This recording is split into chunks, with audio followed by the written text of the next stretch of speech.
அது ஓசியா தீர்க்கதரிசியின் புஸ்தகத்துல எழுதப்பட்டு இருக்கிறது. It's the love of God. தேவனுடைய அன்பும் தேவனுடைய மனதுருக்கமும், how God looks to us. ஆமென். தேவனுடைய இன்ஸ்பைட் ஆஃப் அவருடைய பரிசுத்தத்துல மகத்துவம் உள்ளவர், அவர் மகிமுள்ள தேவன், பாவிகள் மீது சினம் கொள்ளுகிற தேவன், நியாய தீர்ப்பு செய்கிற தேவன். இந்த தேவன் ஹalleluya, அதே நேரத்துல he has இன்னொரு பாகம் அவருக்கு இருக்கிறது. he is a god of, அவர் நம்பிக்கையின் தேவன் மாத்திரமல்ல, மனதுருக்கத்தின் தேவனா இருக்கிறார். he is a god of love, அன்பின் தேவனா இருக்கிறார். நமக்கு 1 யோவான் 4:3 1 யோவான்ல படிச்சீங்கன்னா தேவன் அன்பாகவே இருக்கிறார். he is love. தேவன் எப்படி இருக்கிறார்? he is the love எழுதப்பட்டு இருக்கிறது. so there are many aspects. தேவனை குறித்து அநேக காரியங்கள் இருக்கிறது. அத்தனையும் கர்த்தர் கிருபையாய் இந்த பைபிள்ல இருக்கிற 66 புத்தகத்துல அவர் எழுதி வைத்திருக்கிறார். Who God is, தேவன் யார், அவர் எப்படிப்பட்டவர், அவருடைய குணாதிசயம் எப்படி இருக்கிறது, அவர் என்ன செய்ய முடியும், என்ன செய்ய முடியாது, அவருடைய இரக்கம் எப்படி இருக்கிறது, அவருடைய how does he look to people, நம்ம எப்படி கவனிக்கிறவரா இருக்கிறார் என்பதெல்லாம் எழுதப்பட்டு இருக்கிறது. ஸ்பெஷலி நம்ம இந்த பரிசுத்த வேதாகமத்தை வாசிக்கும் போது, when you are every time you open the Bible and study the Bible, it is God speaking to you. தேவன் உங்களோட ஏதோ ஒரு வார்த்தையை, ஏதோ ஒரு காரியத்தை உங்களோட கம்யூனிகேட் பண்ண சித்தம் கொண்டு அவர் கம்யூனிகேட் பண்ணி கொண்டிருக்கிறார். அதுக்கு நாம தான் என்ன பண்ணணும்? கொஞ்சம் கவனம் செலுத்தணும். என் ஆண்டவருடைய வசனம் சொல்லுதுல, யோவான் 10:00 என் ஆடுகள் என் சத்தத்தை கேட்கும். my sheep hear my voice. அப்போ அதை கேட்கணும்னு கர்த்தர் விரும்புறார். he is always speaking. he has spoken and he is still speaking. இன்ன வரைக்கும் அவர் பேசி கொண்டிருக்கிறாரு. and he is communicating. இந்த பைபிள்ங்கிறது God's communication with us. நம்மோட கம்யூனிகேட் பண்ற ஒரு சேனல், ஒரு வே தான் இந்த பரிசுத்த வேதாகமம். It is written everything about God. அதனால the Bible very clearly teaches, இந்த எழுதப்பட்டவரை நீங்களும் நானும் தெரிந்து கொள்ளணும், அறிந்து கொள்ளணும். எபேசியர் 1:17 தம்மை அறிந்து கொள்வதற்கான ஞானத்தையும் தெளிவையும் அளிக்கிற ஆவியை நமக்கு தந்தரல வேண்டும் என்று அப்போஸ்தலனாகிய பவுல் எபேசு சபைக்காக வேண்டிக் கொள்ளுகிறதை பார்க்கலாம். அன்னைக்கு Paul wrote this letter to Ephesians 1:17. Amen. Today it's for us. நமக்காக தான். நமக்கு கர்த்தர் என்ன எதிர்பார்க்கிறார்? What does the Holy Spirit require of us is that to know and understand God. தேவனையும், பிதாவாகிய தேவனையும், குமாரனாகிய தேவனையும், பரிசுத்த ஆவியாகிய தேவனையும் நாம் தெளிவாக அறிந்து கொள்ள வேண்டும் என்று கர்த்தர் விரும்புகிறார். இன்டிமேட்லி அவரை தெரிந்து கொள்ளணும்னு கர்த்தர் விரும்புகிறார். அதேதான் அப்போஸ்தலனாகிய பேதுரு எழுதும் போது, 2 பேதுரு 1:2 அவர் எழுதும் போது, தேவனையும் நம்முடைய கர்த்தராகிய இயேசுவையும் அறிகிற அறிவினாலும் உங்களுக்கு கிருபையும் சமாதானமும் பெருக கடவது. ஆமென். எதுக்கு கிருபை பெருகணும்? why grace should increase in our lives. ஆமா, வேதத்துல சொல்லுது பாவம் பெருகிற இடத்துல கிருபை பெருகும். ரோமர்ல படிக்கிறோம். But above all these things, இங்க கிருபை எதுக்கா? அவரை, நம்முடைய கர்த்தராகிய இயேசு, தேவனையும் நம்முடைய கர்த்தராகிய இயேசுவை அறிகிற அறிவினால உங்களுக்கு கிருபையும் சமாதானமும் பெருக கடவது. Amen. Let it increase the grace and peace of God. எதுக்கா? to know God and to know Christ Jesus. அவரை அறிந்த அந்த நோங்கிறது ஏதோ அப்படியே போகிற போக்குல ஏதோ கொஞ்சம் இயேசுன்னு சொல்லிட்டு இல்ல. to know him intimately. இந்த தேவனை இன்டிமேட்டா அறிந்து கொள்ளுகிற அந்த அறிவுக்குள்ள நம்ம வரணும்னு கர்த்தர் விரும்புகிறார். அது எங்க இருக்குதுன்னா, it's all through the Bible, from the first ஜெனசிஸ்ல இருந்து வெளிப்படுத்தின விசேஷம் வரைக்கும். when you study அந்த பைபிளை படிக்கிறதுக்கு we have to prepare ourselves. தெரியுமா? ஏதோ புக்குன்னு இல்ல. you have to first of all know these are the words of God and the Bible is God's book. இதெல்லாம் நம்ம அந்த கண்ணோட்டத்தோட நம்ம படிக்க ஆரம்பிச்சோம். I will understand, you will know God. Amen. அதுதான் அவர் எழுதுறாரு. அதுல ஒரு பாகம் மேரி ஆண்டவருடைய ஜட்ஜ்மெண்ட்டை படிக்கலாம். ஆனா நிச்சயமா எவ்ரிபடி ஒன் டே, ஒரு நாள் இல்லைன்னா ஒரு நாள் நாம தேவனுடைய நியாயாசனத்துக்கு முன்பாக நிற்கத்தான் வேணும். த ஜட்ஜ்மெண்ட் ஆஃப் கிரைஸ்ட். 2 கொரிந்தியர் 5 நான் 10ஆம் வசனத்துல படிக்கிறேன். Everybody have to give an account for இந்த சரீரத்துல, இந்த பூமியில நீங்களும் நானும் செய்யற கிரியைக்கு நம்ம பதில் கொடுக்கணும்னு it's very clearly written. Nobody can escape from the judgment of Christ. Amen. ஒருத்தரும் தப்ப முடியாது. நான் ஊழியக்காரன், நான் தப்ப முடியாது. நீங்க வெறும் விசுவாசிங்க. Everybody has to answer. நாம இந்த சரீரத்துல என்ன செய்யறோம், இந்த வாயில என்ன பேசுறோம், எல்லாமே நமக்கு கணக்கு ஒப்புவிக்கணும்.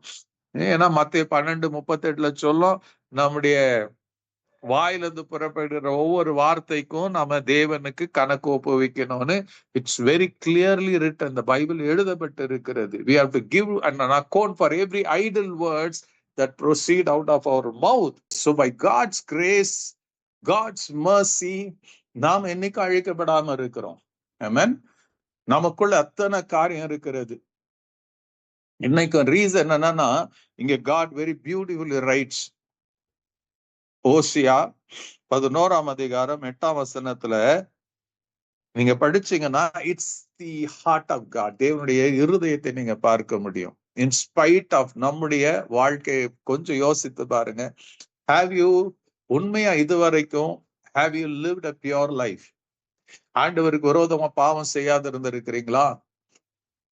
Have you compromise? ஆண்டவருடைய வசனத்துக்கு நீங்க காம்ப்ரமைஸா வாழ்ந்து இருக்கிறீங்களா? Have you ever, யாரு எப்படியோ போறாங்க, நீங்க அப்படியே கண்டு காணாதவர்கள் போல இருந்திருக்கிறோமா? knowing that உங்களை சுற்றி இருக்கிறவங்க, if they are living in sin, how do you act? How do you react? How do you go to God? எப்படி இருக்கிற யோசிச்சு பாருங்க. ஆண்டவர் அதான் சொல்றாரு. What does he say? 11:8 பார்க்கும்போது, எப்பிராயிமே நான் உன்னை எப்படி கைவிடுவேன்? It doesn't talk only of Ephraim. It talks about the whole nation of Israel. அவரை பார்த்து சொல்ற, எப்பிராயிமே நான் உன்னை எப்படி கைவிடுவேன், இஸ்ரவேலே நான் உன்னை எப்படி ஒப்பு கொடுப்பேன். So God's ஒரு பக்கம், the anger of God is so big, so strong. He wants to pronounce judgment. He wants to destroy everyone. அது மேல இருந்து நீங்க படிச்சீங்கன்னா, the way the people of Israel, இஸ்ரவேல் மக்கள்ல அந்த 12 கோத்திரமும் எப்படியெல்லாம் தேவனுக்கு விரோதமா தொடர்ந்து பாவம் செய்தார்கள் என்பதுதான் இந்த 1ஆம் வசனத்திலிருந்து 7ஆம் வசனம் வரைக்கும் தொடர்ந்து எழுதப்பட்டு இருக்கும். 8ஆம் வசனத்துல அவருடைய இருதயம் பொங்குது. You see the heart of God. அவர் சொல்றார், இதெல்லாம் செஞ்சீங்க, I wanted to destroy, but something, because I am a God of love, 1000 தலைமுறைகளுக்கும் நான் இரக்கம் செய்கிறவனா இருக்கிறேன் என்று உபாகமம் டியூட்ரானமி 34 நான் எழுதிட்டேன். ஹalleluya. அதனால I want to show mercy. நான் இரக்கம் காட்ட விரும்புகிறதுனால அவர் என்ன சொல்றாரு, எப்பிராயிமே நான் உன்னை எப்படி கைவிடுவேன். அதோட அர்த்தம் என்னன்னா, நான் உன்னை I hate. யோசிச்சு பாருங்க. நமக்கு தெரிஞ்சவங்களை, நம்மோட நெருங்கி இருக்கிறவங்க, நம்ம வீட்டுல இருக்கிறவங்க தொடர்ந்து பாவத்திலேயே வாழும் போது வாட் வில் பி, நம்முடைய முடிவு எப்படி இருக்கும்? What will be the words that will proceed out of our mouth? நம்முடைய வாயிலிருந்து புறப்படுகிற வார்த்தை எப்படியா இருக்கும்? இவங்க அவ்வளவுதான், எவ்வளவு சொன்னாலும் இவங்க திருந்த மாட்டேன்றாங்க, let them go to hell ன்னு சொல்லிடுவோம். பட் இங்க ஆண்டவர் சொல்றாரு, S, they were going towards the hell. அவர்கள் தங்களுக்கு தாங்களே எங்க போயிட்டு இருக்கிறாங்க? பாதாளத்துக்கு போய் கொண்டு இருக்கிறது. இங்க ஆண்டவருடைய இருதயம், தேவனுடைய இருதயம் பதைக்குது. என்ன சொல்றாருங்க, எப்பிராயிமே நான் உன்னை எப்படி விடுவேன்? ஏன்னா ஆண்டவர் பிடிச்சிருக்கிறாரு. ஆதியில சொன்னார்ல, நான் உன்னை விட்டு விலக மாட்டேன், உன்னை கைவிட மாட்டேன், பயப்படாதே, திகையாதே, கலங்காதேன்னெல்லாம் சொல்லி இருக்கிறாரு. இப்ப ஆண்டவர் அவர் சொல்றாரு, அவரு இருதயம் என்ன பண்ணுதுங்க, it's so much full of கம்பேஷன்ல இருக்குது. அவர் சொல்றாரு, யூ ஆர் கோயிங் டுவர்ட்ஸ், எங்க போயிட்டு இருக்கிறீங்க? டுவர்ட்ஸ் நரகத்துக்கு, அக்கினி கடலுக்கு நேராக போய் கொண்டு இருக்கிறீங்க. You are going towards judgment. நான் உன்னை எப்படி கைவிடுவேன்? இஸ்ரவேலே, நான் உன்னை எப்படி ஒப்பு கொடுப்பேன்? How can I just give you up? இன்னைக்கு this is the உண்மையான உங்க கண்டிஷன், என் கண்டிஷனுங்க. These are the words of God. Not அன்னைக்கு இஸ்ரவேல் மக்களுக்கு சொன்னாரு, இன்னைக்கு God is speaking to you and me. உங்களை என்னையும் பார்த்து சொல்லுகிற வார்த்தை. நான் உன்னை எப்படி கைவிடுவேன்? நான் உன்னை எப்படி ஒப்பு கொடுப்பேன்? நான் நரகத்துக்கு எப்படி ஒப்பு கொடுப்பேன்? அழிவுக்கு எப்படி ஒப்பு கொடுப்பேன்? நான் உன்னை ஜனிப்பித்த கண்மலை அல்லவா? ஆண்டவர் சொல்றாரு, என்னை விட்டு விலகி போகிறது என்ன பார்த்த? என்னாகும் 14ஆம் அதிகாரத்துல தேவன் சொல்லுவார், இதுவரைக்கும் இந்த இஸ்ரவேல் மக்கள் என்ன பண்ணாங்க? 10 முறை எனக்கு விரோதமா பாவம் செய்து எனக்கு கோபம் மூட்டினாங்க. 10 times என்கிட்ட என்ன குறைய கண்டாங்க? Why they are doing it? அதோடைய ஆதங்கத்தை அவர் இங்க சொல்றார். எப்பிராயீமே, நான் உன்னை எப்படி கைவிடுவேன்? இஸ்ரவேலே, நான் உன்னை எப்படி ஒப்பு கொடுப்பேன்? நான் உன்னை எப்படி ஆத்மாவை போல ஆக்குவேன்? உன்னை எப்படி செபோயிமை போல வைப்பேன்?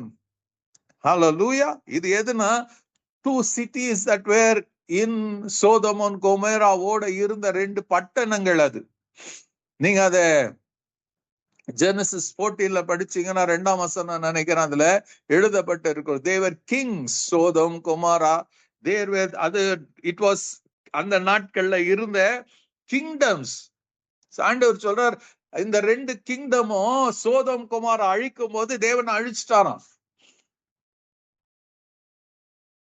ஹல்லேலூயா. ஆண்டவர் சொல்றாரு, நான் எப்படி அந்த அழிவுக்கு ஒப்பு கொடுப்பேன்? எப்படி நான் கந்தகத்துக்கு ஒப்பு கொடுப்பேன்? எப்படி நான் எரி நகரத்துக்கு நான் ஒப்பு கொடுப்பேன்? Lord, it's impossible for me. அதனாலதான் ஆண்டவர் சொல்லுவார், நாம் பாவிகளா இருக்கும் போது இயேசு சிலுவையில மறைத்ததுனால தேவ அன்பு வெளிப்பட்டதாம். We were proceeding towards judgment. God changed அந்த நரக ஆக்கினையை இயேசு மேல திருப்பி நமக்கு கிருபையை கொடுத்தார். நம்ம ரட்சித்தார், நம்ம மீட்டெடுத்து இருக்கிறாரு. இந்த மீட்டை பெற்று கொண்ட கூட இன்னும் எத்தனை பேர் நம்ம பாவத்துல வாழ்ந்து கொண்டு இருக்கிறோம்? இன்னும் எத்தனை பேர் தேவனை துக்கப்படுத்தி கொண்டு இருக்கிறோம்? இன்னும் எத்தனை பேர் still we are crucifying Jesus again and again and again. நம்முடைய பாவத்தினால அவரை சிலுவையில அறைந்து கொண்டு இருக்கிறோம். We are crucifying Jesus. ஆண்டவர் கேட்கிறாரு, எப்பிராயீமே, நான் உன்னை எப்படி கைவிடுவேன்? இஸ்ரவேலே, நான் உன்னை எப்படி ஒப்பு கொடுப்பேன்? How can? It's ரொம்ப கஷ்டமா இருக்குதுப்பா. One side God's holiness எழும்புகிறது, இன்னொரு பக்கம் the compassion of God is fighting there. தேவனுடைய இரக்கம், தேவனுடைய மனதுருக்கம், ஒரு பக்கம் தேவனுடைய பரிசுத்தம். அந்த பரிசுத்தத்துக்கு முன்பாக நீங்களும் நானும் அழிக்கப்படணும். இன்னொரு பக்கம் தேவனுடைய கிருபை, தேவனுடைய இரக்கம், தேவனுடைய மனதுருக்கம். God looks through that grace, mercifulness. நான் எப்படி உன்னை கைவிடுவேன்? எப்படி கைவிடுவேன்? இன்னைக்கும் பைபிள்ல சொல்லுது, இயேசு நமக்காக பிதாவுடைய சமூகத்துல இரவும் பகலும் பரிந்து பேசி கொண்டு இருக்கிறான். அதுதான் பேசி கொண்டு இருக்கிறான். எப்படி கைவிடுவேன்? எப்படி நான் ஒப்பு கொடுப்பேன்? எப்படி நான் கைவிடுவேன்? எப்படி நான் ஒப்பு கொடுப்பேன்? எப்படி நான் உன்னை எப்படி ஆத்மாவை போல ஆக்குவேன்? உன்னை எப்படி செபையுமை போல ஆக்குவேன்? என் இருதயம் எனக்குள் குழம்புகிறது, என் பரிதாபங்கள் ஏகமாய் பொங்குகிறது. எனுக்கிற கோபத்தின்படியே செய்ய மாட்டேன். எப்பிராயீமை அழிக்கும்படி திரும்ப மாட்டேன். ஏனென்றால் நான் மனுஷன் அல்ல, தேவனாயிருக்கிறேன்.